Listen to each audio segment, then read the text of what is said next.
सभी पवित्र आत्माएं, आपका स्वागत है मेरी channel journey from body to soul. इस वीडियो में ध्यान में मन और चित्त की क्या भूमिका का क्या महत्व है, हम उसके बारे में जानेंगे।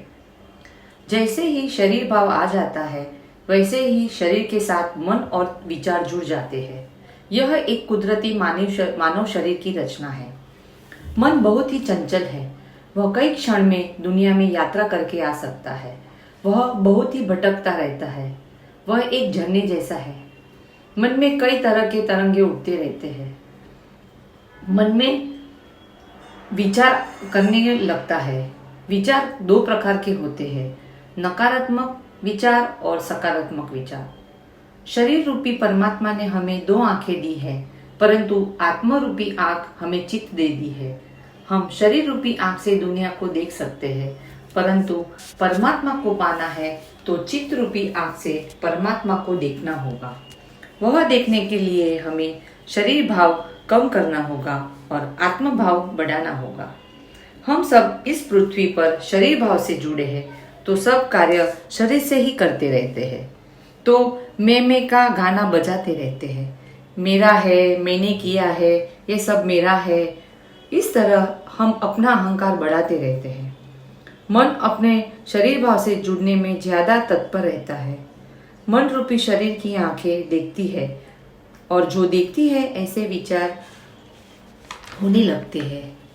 अच्छा देखोगे तो अच्छे विचार आएंगे।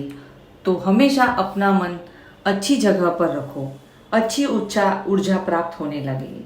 मतलब हम ध्यान करेंगे तो अच्छी ऊर्जा प्राप्त होने लगेगी और नकारात्मक ऊर्जा धीरे धीरे बाहर आने लगेगी और थोड़े दिनों में आप अपने आप को खाली महसूस करने लगोगे।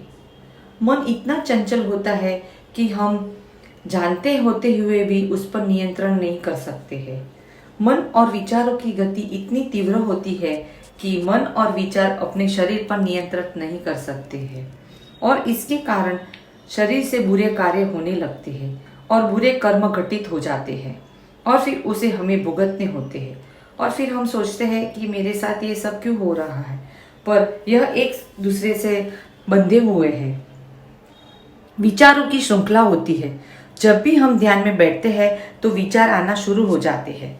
वह इसलिए कि जैसे हम छोटे थे तो हम विचार कम करते थे, पर जैसे जैसे हम बड़े होने लगते हैं विचार बढ़ने लगते हैं और विचारों के आवरण लग जाते हैं।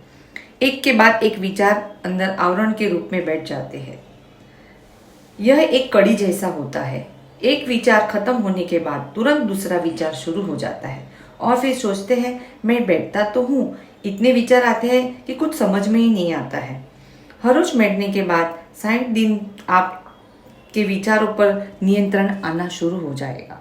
पहले विचार के बीच में कुछ क्षण के लिए आपके विचार बंद हो जाएंगे और बाद में विचार आएगा। इस तरह धीरे धीरे विचारों के बीच में निर्विचारता की स्थिति बढ़ने लगेगी और कुछ समय बाद आपके विचार क्षणिक हो जाएंगे। आप खाली हो जाओगे। आप अपने आप को खाली महसूस करने लगोगे। धीरे धीरे अच्छा लगेगा। अपने आप में कुछ अलग सा बदलाव महसूस करने लगोगे। तो शरीर और आत्मा का अंतर समझना होगा। तो अब हम अगली वीडियो में आत्म भाव और शरीर भाव में क्या अंतर है हम जानेंगे। धन्यवाद।